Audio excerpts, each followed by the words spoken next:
Today special ಬದನೆಕಾಯಿ ಎಣ್ಣೆಕಾಯಿ.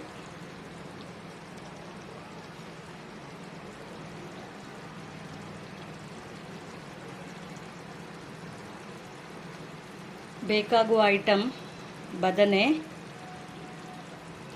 ಆಮೇಲೆ mixie ಮಾಡಲಿಕ್ಕೆ ತೆಂಗಿನಕಾಯಿ, ಹುಳಿ, ಬೆಲ್ಲ, ಉಪ್ಪು, ಕೊತ್ತಂಬರಿ, ಜೀರಿಗೆ, ಮೆಣಸು ಬಂದುಬಿಟ್ಟು ರೆಡ್ ಚಿಲ್ಲಿ, ಅದು ಬಂದುಬಿಟ್ಟು ಒಂದು 10ರಿಂದ 15 ಇಟ್ಕೊಳ್ಳಿ, ನಿಮ್ಮ ಖಾರಕ್ಕೆ ಸರಿಯಾಗಿ.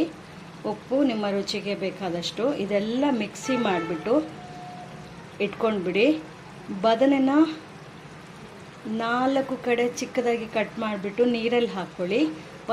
ಒಂದು 15 ನಿಮಿಷದ ನಂತರ ತೆಗೆದ್ಬಿಟ್ಟು ಅದನ್ನ ಚಂದ ನೀರೆಲ್ಲ ಹೋಗಲಾಡಿಸಿ ಈ ರುಬ್ಬಿದ ಐಟಮನ್ನು ಬಂದು ಬದನೆ ಒಳಗೆ 4 ಕಡೆ ಹೋಲ್ ಮಾಡಿ ಇಟ್ಕೊಂಡಿದ್ದೆ ಅದರೊಳಗೆ ತುಂಬಿಸಿ ಅದಕ್ಕೆ ಸೈಡಲ್ಲಿಡಿ ಅದನ್ನು.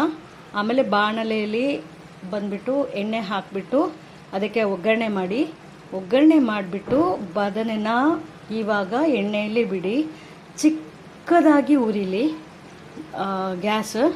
ಆವಾಗ ಕಲ್ಲಡಿಸ್ತಾ ಇರಿ. ಅದರಲ್ಲಿರೋ ಐಟಮ್ಸ್ ಬಂದು ಹೊರಗೆ ಬರೋದು ಹಾಗೆ ನೋಡ್ಕೊಳ್ಳಿ. ಓಕೆನಾ? ಹೀಗೆ ಮಾಡ್ತಾ ಈ ಥರ ಈ ಕಲರ್ ಬರುತ್ತೆ ನೋಡಿ, ಇಲ್ಲಿ ನೋಡಿ, ಈ ಕಲರ್ ಬರುತ್ತಲ್ವ, ನಿಧಾನಕ್ಕೆ ಅದೆಲ್ಲ ಉರಿತದೆ. ಅದರ ನಂತರ ಇದಕ್ಕೆ ಕೊತ್ತಂಬರಿ ಸೊಪ್ಪು ಹಾಕಿ ಇಳಿಸಿದರೆ ಬದನೆಕಾಯಿ ಎಣ್ಣೆ